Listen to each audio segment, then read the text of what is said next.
కన్నె ధనమ్మ, రావిరాల పద్మ, జనగం ఉపేంద్ర, ముషం సంధ్యారాణి, ముషం పుష్పలత, కొత్తం జానకమ్మ, కొత్తం నాగమ్మ, అఖిలపల్లి సైదమ్మ, చిలుకూరి శైలజ.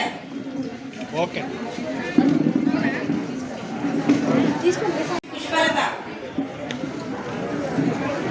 పాము జ్యోతి, కొల్ల సంతోషి. మనం కొంచెం ఇటు బాబర్ సాయి కూడా ఇక్కడి నుంచి దూరం పిల్లలు నడవలేరంటే ఆ స్కూల్కు బస్సులు పెట్టే ఏర్పాటు కూడా ముఖ్యమంత్రి గారు చేస్తాం.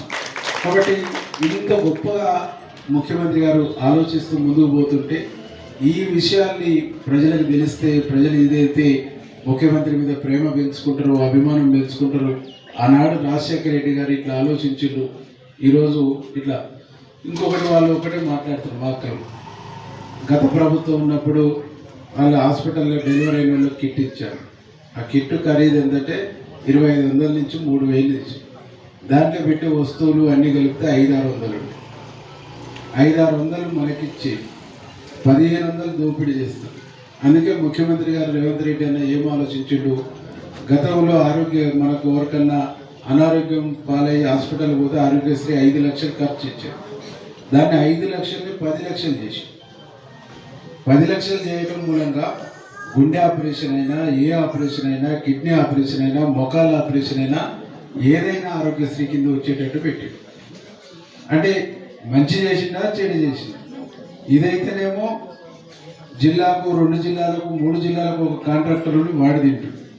డైరెక్ట్ ప్రజలకే చెందాలి, ప్రజలకే అందాలి, ప్రజలకే మేలు కావాలనేటువంటి ఒక ఆలోచన ముఖ్యమంత్రి గారు చేసి ఇప్పుడు మన నగరికల్ టౌన్కి ఇల్లు లేని పేదవాళ్ళందరికీ అంటే 200 వద్దు సార్, మాకు ఒక బజార్లో వస్తే ఇంకొక బజార్లో బాధపడతారు. పేదవాళ్ళందరికీ ఇల్లు కావాలంటే 700 ఇందిరమ్మ ఇల్లు నగరికల్కి ఇచ్చారు. ఇంకొక 10 రోజుల్లో ఆడబిడ్డలకు ఉండే కంప్లిమెంటు, ఆడబిడ్డలకు ఉండే క్రమశిక్షణ, ఆడబిడ్డలకు ఉండేటువంటి పొదుపు, ఇవన్నీ కూడా కుటుంబం, పిల్లలు అనేటువంటి ఒక సంకల్పం మీకు ఉంటుంది. కాబట్టి మీరు బలోపేతమైతే ఈ రాష్ట్రం బలోపేతం అవుతుంది, మీరు బాగుంటే ఈ రాష్ట్రం బాగుంటుంది అనేటువంటిదే ముఖ్యమంత్రి గారి యొక్క ఆలోచన. దాంట్లో భాగంగానే ఈరోజు మనకు ఉచిత బస్సు విషయంలో కానీ, మహిళా సంఘాలని ఆర్థికంగా బలోపేతం చేయడానికి మీకు బస్సులు ఇప్పించేటువంటి అంశం కానీ, మీకు ఒక బస్సు వచ్చిందనుకుంటా మండల సమైక్య రాలే, టౌన్లో రాలే, మండలంలో బస్సు వచ్చింది. అంటే ప్రభుత్వమే బస్సు కొని, ప్రభుత్వమే బ్యాంకు నుంచి లోన్ ఇచ్చి, ప్రభుత్వమే గ్యారెంటీ ఇచ్చి ఆ బస్సును మహిళా సంఘానికి ఇస్తుంది. అంటే గవర్నమెంట్ లీజుకు తీసుకొని గవర్నమెంట్ ఇస్తున్నటువంటి బస్సు నెలకు ఒక 50,000, 60,000, 70,000 కిస్తీ పెడుతుంది. ఆ కిస్తీ పోగా ఇంకో 60,000-70,000 మిగిలితే అవి మీ సంఘానికి ఇస్తారు, మీరు దాచుకోండి అని చెప్పేసి. అట్లా మనకు నగరికల్ మున్సిపాలిటీ పరిధిలో గౌరవ ముఖ్యమంత్రి రేవంత్ రెడ్డి గారి యొక్క ఆదేశానుసారం ఇందిరమ్మ చీరల పంపిణీ కార్యక్రమాన్ని 7వ వార్డు,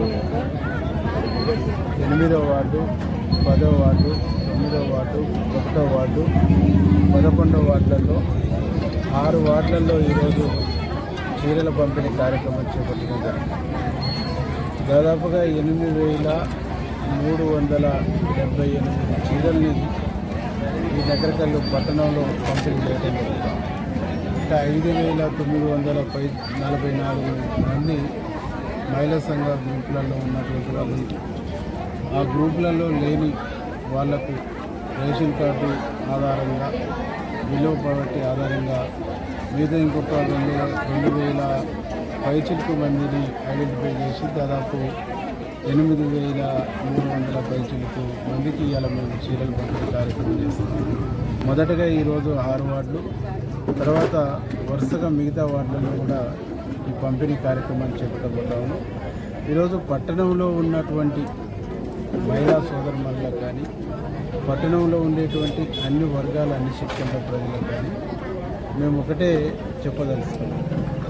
దాదాపు ఆనాడు రాజశేఖర రెడ్డి గారు ఉన్నప్పుడు ఈ పట్టణంలో ఇందిరమ్మ ఇల్లు వచ్చింది. మళ్ళీ ఇల్లు వచ్చినటువంటి దాఖలాలు లేవు. మళ్ళీ ఈరోజు ఈ రాష్ట్రంలో రేవంత్ రెడ్డి గారి నాయకత్వంలో పెద్దలు రాహుల్ గాంధీ, మల్లికార్జున ఖర్గే, మా మహేష్ కుమార్ గౌడ్, మా వెంకటరెడ్డి సారు వీళ్ళ ఆధ్వర్యంలో ఇల్లు లేని పేదవాళ్ళందరూ కూడా ఇల్లు ఇవ్వాలనేటువంటి ఒక సంకల్పంతో ఇలా ఇందిరమ్మ ఇళ్లను మొదటి విడతగా 3,500 ఇళ్ళు ఇచ్చారు. రెండో విడతగా 2,000 ఇళ్లను ప్రభుత్వం శాంక్షన్ ఇచ్చింది. దాదాపు ఈ మున్సిపాలిటీ పరిధిలో 800 మంది వరకు అర్హత కలిగిన ఇల్లు లేని చిన్న చిన్న రేకులలో, చిన్న చిన్న కూలిపోయే పెంకుటిళ్లలో ఉన్నటువంటి పేదవాళ్ళు, ప్లాట్ ఉండి ఇల్లు కట్టుకునే స్తోమత లేక కిరాయిలలో ఉంటున్నటువంటి వాళ్ళు ఉన్నారనేటువంటి ఒక అంచనాకు వచ్చి ఈ 800 మందికి యుద్ధ ప్రాతిపదికన కట్టుకోవడానికి ముందుకొచ్చి కట్టుకోవడానికి సంసిద్ధమైన ప్రతి ఒక్కరికి ఇల్లు ఇచ్చేటువంటి ఒక కార్యక్రమాన్ని కూడా మేము చేయగలుగుతున్నాం. త్వరలో 1వ తారీఖు నుంచి ఈ కార్యక్రమాన్ని కూడా ఒక డ్రైవ్గా మేము చేయబోతాం. కాబట్టి ఇల్లు ఇవ్వడంతో పాటు అనేక కార్యక్రమాలను కూడా ఈ పట్టణంలో ఇప్పటికీ డ్రైనేజ్ వ్యవస్థను సరిచేయటం కానీ, ఇక్కడ సీసీ రోడ్లు వేయటం కానీ, మిగతా రోడ్లకు సంబంధించినటువంటి విస్తరణ కార్యక్రమం కానీ ఇవన్నీ కూడా మేము చేపడతాం. దీంతోపాటు టౌన్కు ఇప్పటికీ 100 పడకల హాస్పిటల్ పూర్తయింది. ట్రామా కేర్ సెంటర్ కూడా దానికి మేము శాంక్షన్ చేయించాం. త్వరలో ముఖ్యమంత్రి గారి టైం ఇవ్వగానే ముఖ్యమంత్రి గారి చేతుల మీదుగా అది ప్రారంభించి ప్రజలకు అందించబోతాం. దీంతో పాటుగా తెలంగాణ పబ్లిక్ స్కూల్ కూడా, తెలంగాణ పబ్లిక్ ఆ రూట్లలో ఈరోజు అద్భుతంగా ముఖ్యమంత్రి గారి చేతుల మీదుగా ఆవిష్కరించబడినటువంటి ఆ రూట్లలో తెలంగాణ పబ్లిక్ స్కూల్ ఏదైతుందో ఆ తరహా నెకరకల్లో కూడా తెలంగాణ పబ్లిక్ స్కూల్ని ఒక 5 ఎకరాల ప్లేస్లో, జూనియర్ కాలేజ్ చుట్టూ ఉన్నటువంటి 5 ఎకరాల ప్లేస్లో మేము తెలంగాణ పబ్లిక్ స్కూల్ని కూడా త్వరలో ముఖ్యమంత్రి గారు 100 పడకల హాస్పిటల్ ప్రారంభం రోజే దానికి ఫౌండేషన్ స్టోన్ వేసి దాన్ని కూడా ఈ పట్టణ ప్రజలకు మేము అందించబోతాం. అంటే మొత్తంగా పట్టణాన్ని అన్ని విధాలుగా అభివృద్ధి పనులను ముందుకు తీసుకుపోవడం కోసం మేము కంకరబద్దులో ముందుకు పోతాం. ప్రజలందరూ కూడా ఈరోజు ఈ రాష్ట్రంలో గౌరవ ముఖ్యమంత్రి రేవంత్ రెడ్డి గారు నడుపుతున్నటువంటి ప్రభుత్వంలో జరుగుతున్న